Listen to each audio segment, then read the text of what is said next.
Hello everyone, welcome to logic Pathshala. आज के सीखी इस वीडियो में हम कवर करने वाले हैं 16 जनवरी के इम्पॉर्टेंट करंट अफेयर्स के क्वेश्चंस। इस वीडियो का जो पीडीएफ है वो आप लोगों को मिल जाएगा टेलीग्राम ग्रुप से लॉजिक पाठशाला 16, जिसका लिंक आपको दिया गया है डिस्क्रिप्शन बॉक्स में।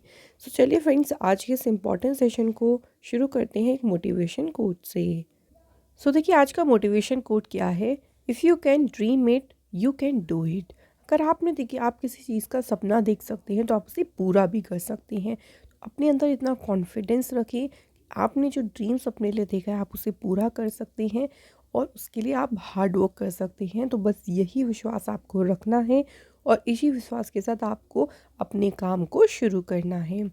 सो चलिए स्टार्ट करते हैं क्वेश्चन नंबर फर्स्ट से। सो पहला क्वेश्चन है, देखिए, इन जनवरी 2024 William lie was elected president of which country. अभी फ्रेंड्स बात करते हैं रिसेंटली विलियम लाई जो है इन्हें किस देश का राष्ट्रपति चुना गया है। तो ये अभी हाल ही में फ्रेंड्स ताइवान देश के जो हैं राष्ट्रपति जो हैं चुने गए हैं। तो याद रखेंगे विलियम लाई किस देश के जो है प्रेसिडेंट चुने गए हैं, ताइवान के।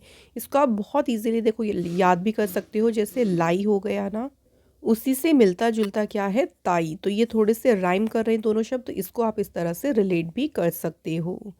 विलियम लाई, इनको ऑल्सो देखिए एक और नाम से इनको जानते हैं, इनको चिंगते, लाई चिंगते के नाम से भी इनको जाना जाता है। और इनकी पार्टी कौन सी है, तो इनकी पार्टी है डेमोक्रेटिक प्रोग्रेसिव पार्टी।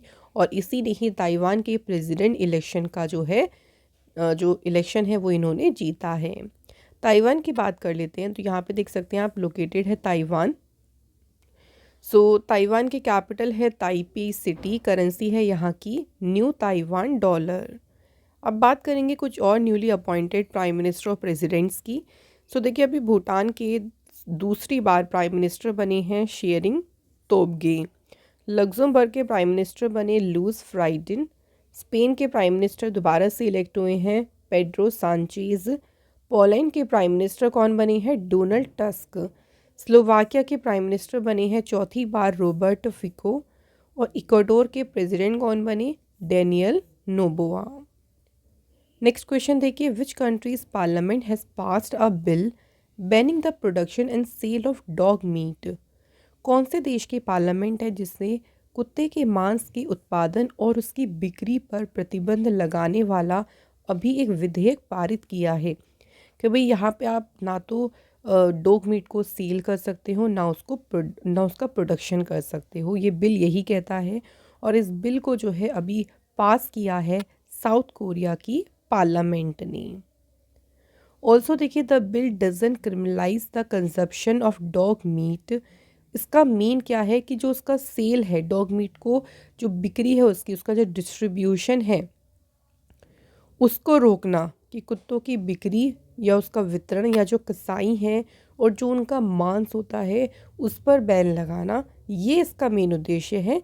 ये उसको अपराध नहीं मानता, लेकिन हाँ उसको बैन किया जाएगा इस बिल के पास होने के बाद जो है साउथ कोरिया की पार्लियामेंट के द्वारा जो उनका प्रोडक्शन है डॉग मीट का या जो उसका सेल है उसको यहाँ पे बैन किया जाएगा। साउथ कोरिया की बात करते हैं तो आप देख सकते हैं लोकेशन इसकी थोड़ा सा मैप में। और कैपिटल क्या है यहाँ की, सियोल। करेंसी है south Korean von. Prime minister है हान दक सू और प्रेसिडेंट है यहाँ के यून सुक योल।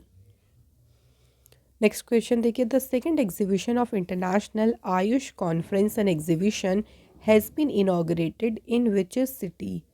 सो देखिए, अभी इंटरनेशनल आयुष सम्मेलन और प्रदर्शनी का जो दूसरा संस्करण है इसका उद्घाटन किस शहर में किया गया है। तो इस एग्जीबिशन का उद्घाटन किया गया है कहाँ पे, दुबई शहर में। और इसका एडिशन भी याद रखिएगा, कौन सा एडिशन है, ये दूसरा एडिशन। 3 दिन का ये इवेंट था जो कि पूरा आयुष को टू शोकेसिंग आयुष का पूरा नाम है Ayurveda, yoga, Unani, Siddha, homeopathy as a reliable health care system for preventing and managing non communicable chronic diseases. तो 3 दिन पूरा ये इवेंट चला था जहाँ पे पूरा शोकेस ये सब किया गया। इस कॉन्फ्रेंस की जो फोकल थीम थी वो क्या थी, non communicable chronic disease prevention and management through Ayush, कि कैसे हम उसको रोक सकते हैं, कैसे आयुष के थ्रू उसको मैनेज कर सकते हैं, है ना। यही जो है इस कॉन्फ्रेंस में, या यही इस जो ये पूरा एग्जीबिशन हुई थी दुबई में, ये इसमें जो है वो शोकेस किया गया। अगला क्वेश्चन देखिए, विच edition of the India United states trade policy forum meeting was held in new Delhi. तो इंडिया यूएस जो भारत अमेरिका व्यापार नीति फोरम की बैठक है, इसका अभी बैठक का कौन सा संस्करण नई दिल्ली में आयोजित किया गया था। तो इस बैठक का हुआ था अभी 14th एडिशन। अच्छा, अगर ये पूछे कि ये एडिशन कहाँ पे हुआ था, तो सिंपल आंसर याद रखिएगा, न्यू दिल्ली में हुआ था। सो जो मिनिस्टर हैं कॉमर्स एंड इंडस्ट्री के पीयूष गोयल, और यूएस ट्रेड रिप्रेजेंटेटिव एम्बेसडर हैं कैथरीन ताई, इन्होंने जो है इस बैठक का, या जो ये मीटिंग हुई थी, इसकी अध्यक्षता की। Both ministers also agree to establish a joint facilitative mechanism to mitigate non tariff barriers. दोनों मंत्री जो हैं नॉन टैरिफ जो बाधा है उनको कम करने के लिए एक संयुक्त सुविधा तंत्र स्थापित करने पर भी सहमत हुए हैं। और भी कई सारे डिसीजन ट्रेड व्यापार से रिलेटेड इस मीटिंग में लिए गए। नेक्स्ट क्वेश्चन देखिए, according to which union minister statement the first made in India memory chip is expected to be produce in Gujarat in 2024। अभी देखिए एक केंद्रीय मंत्री हैं जिन्होंने अभी एक स्टेटमेंट दी थी, तो हमें उनका नाम बताना है। किनकी स्टेटमेंट के अनुसार जो पहली made in India memory chip है, इसका उत्पादन 2024 में गुजरात में होने की उम्मीद है, कि भाई गुजरात में बनेगी और पूरी ये made in India memory chip होगी। और ये स्टेटमेंट किसने कहा? अश्विनी वैष्णव ने। अश्विनी वैष्णव जो है हमारे रेलवे मिनिस्टर भी हैं, साथ में इनके पास में आईटी मिनिस्ट्री भी है, इलेक्ट्रॉनिक्स एंड आईटी मिनिस्ट्री भी है। तो इन्होंने अभी देखिए एक सेमिनार हुआ था सेमीकंडक्टर और इलेक्ट्रॉनिक्स पे, जो वाइब्रेंट गुजरात ग्लोबल समिट था, उसी में ही उसको एड्रेस किया था।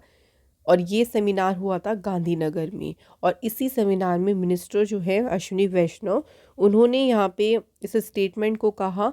और ये जो ये एक तरीके से जो made in India memory chip होगी ना, ये भारत का जो सेमीकंडक्टर इकोसिस्टम है उसका मार्ग बनाने में एक तरीके से हेल्प करेगी, कि हम सेमीकंडक्टर के क्षेत्र में देखिए आगे बढ़ेंगे और उसी रास्ते, मतलब एक तरीके से उसमें सफलता हासिल करने का भी हमारा ये एक लक्ष्य है।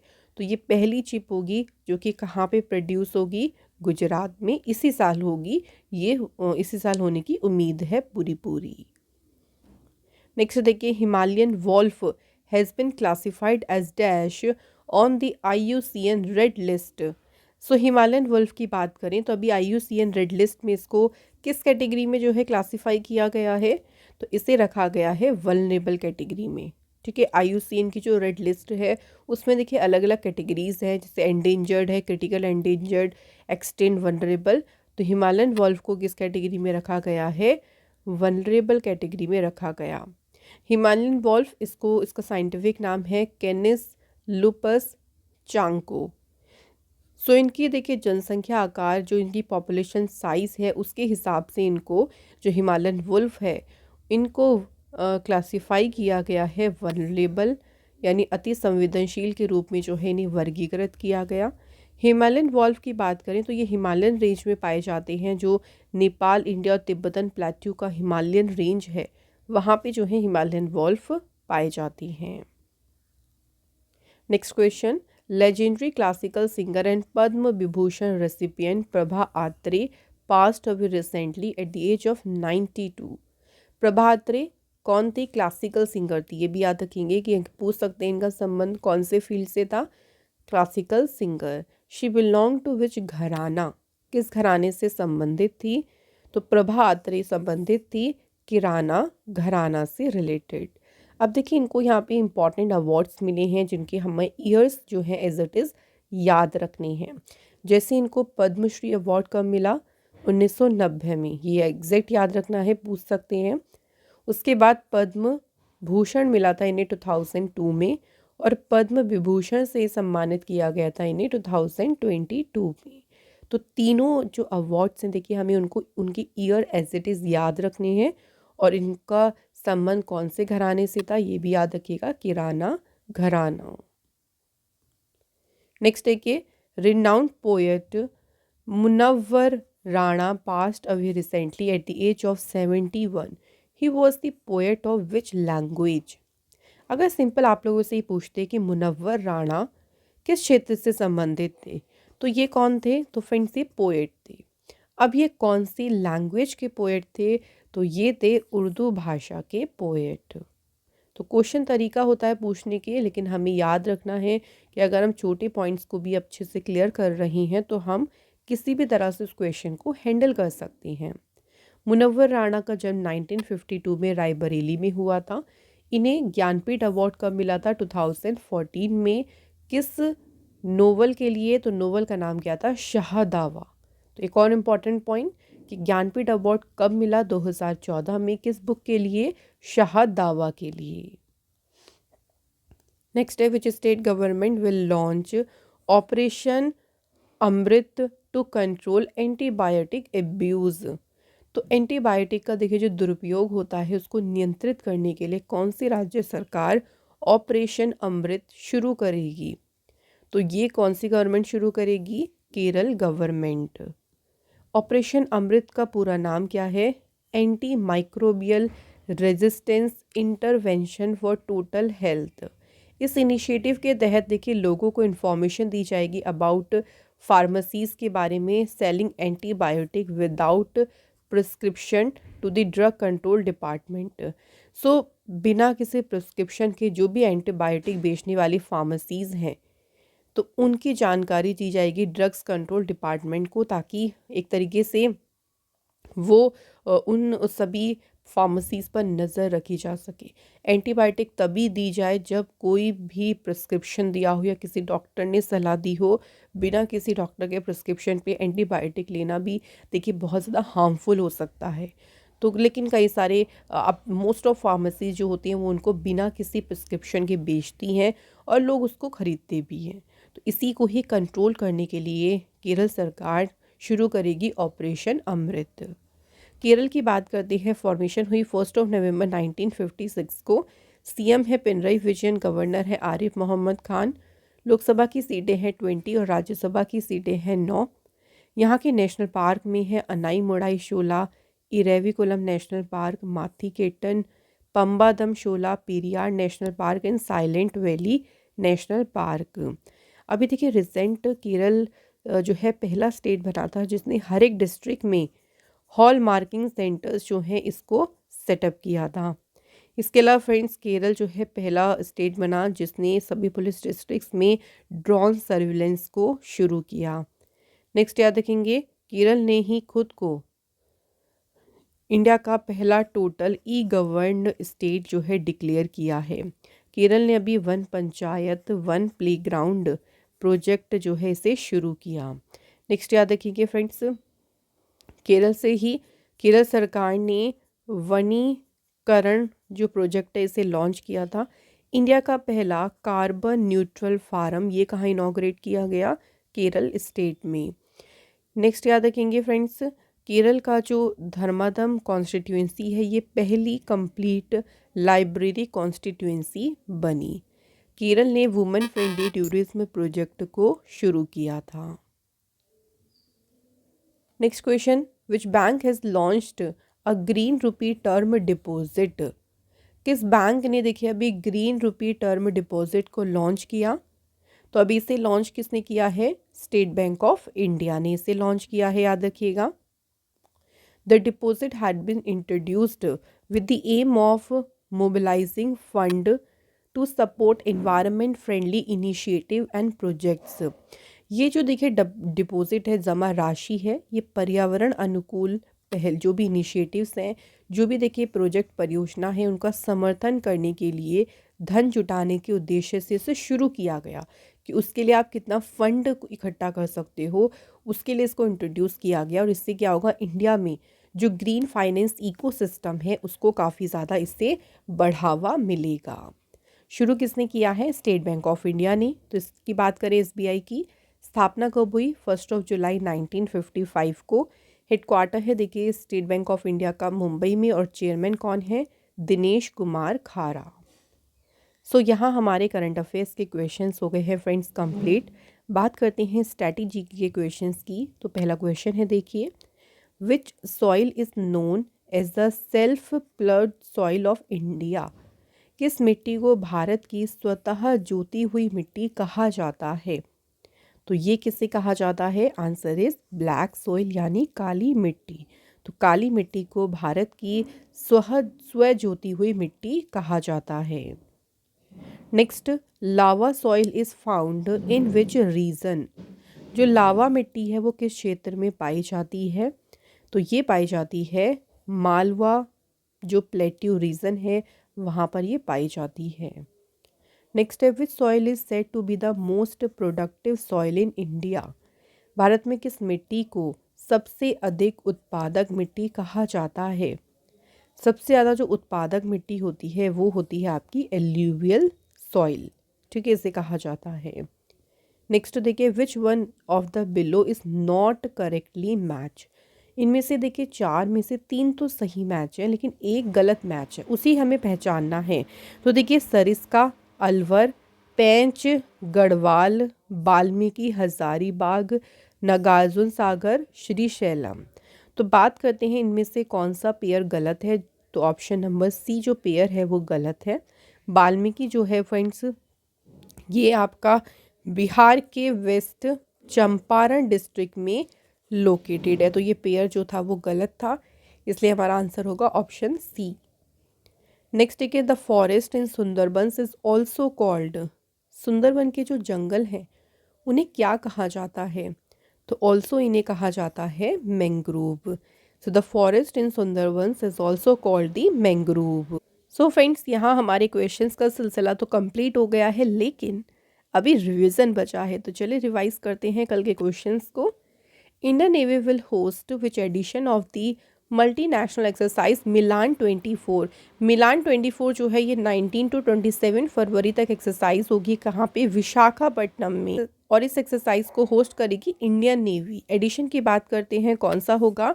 12th edition. नेक्स्ट देखिए, which country will publish a bill that will legalize same sex marriage in a bid to eliminate discrimination based on sexual orientation. तो इस बिल को कौन सा देश जो है इस बिल को प्रकाशित करेगा? Answer is Greece. नेक्स्ट है, which defence force will observe 2024 as the year of technology absorption. So कौन सा रक्षा बल है 2024 को प्रौद्योगिकी अवशोषण वर्ष के रूप में मनाएगा? तो ये मनाएगा इंडियन आर्मी। विच स्टेट गवर्नमेंट जिसने लॉन्च की है युवा निधि स्कीम। तो युवा निधि योजना को शुरू किया है कर्नाटक सरकार ने। नेक्स्ट, इंटरनेशनल कैमल फेस्टिवल कौन से स्टेट में ऑर्गेनाइज किया गया? तो ये फेस्टिवल ऑर्गेनाइज किया गया था राजस्थान में। Next, who has been appointed as a representative of the US United States on the executive board of the WHO। WHO के कार्यकारी बोर्ड में संयुक्त राज्य अमेरिका के प्रतिनिधि के रूप में किसे नियुक्त किया गया है? आंसर इज विवेक मूर्ति को। Next question, who among the following has been appointed the member of UPSC। संघ लोक सेवा आयोग के सदस्य के रूप में नियुक्त किसे किया गया? शील वर्धन सिंह को।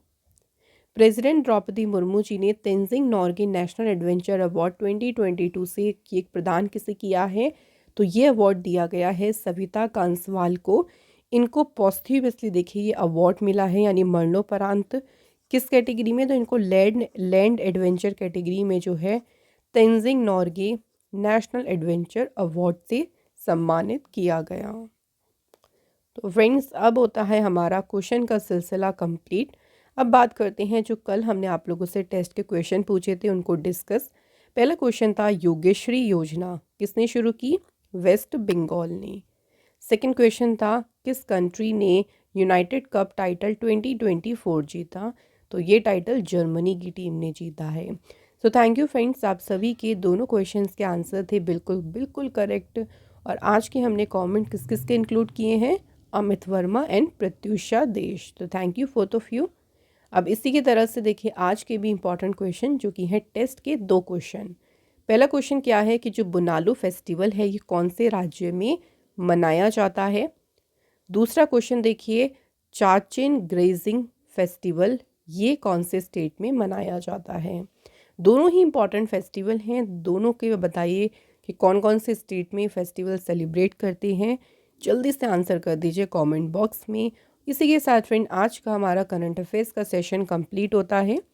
फ्रेंड्स, अगर आप हमारे चैनल को कुछ भी कंट्रीब्यूट करना चाहते हैं तो आप हमें यहाँ से कंट्रीब्यूट कर सकते हैं। सो ऐसे ही फ्रेंड्स अगले इंपॉर्टेंट सेशन में फिर आप लोगों से मुलाकात होगी। तब तक take care, have a good day. Thank you so much for watching this video.